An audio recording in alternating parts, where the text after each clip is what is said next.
In this video, I'll show you how to pin chat on Telegram. Make sure you subscribe and turn on the notification to this channel for lots of educational kinds of content like this. Head over to your Telegram account.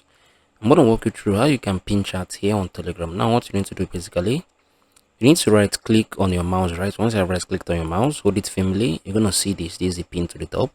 From the other displayed options, you're going to see this opening new tab markers on red and a whole lot of them, right? So what you're going to do right now, you're going to click on this for you to make this possible, for you to make this happen. You're going to click on this. Once you have clicked on it, you can see it's going to pin right here at the top.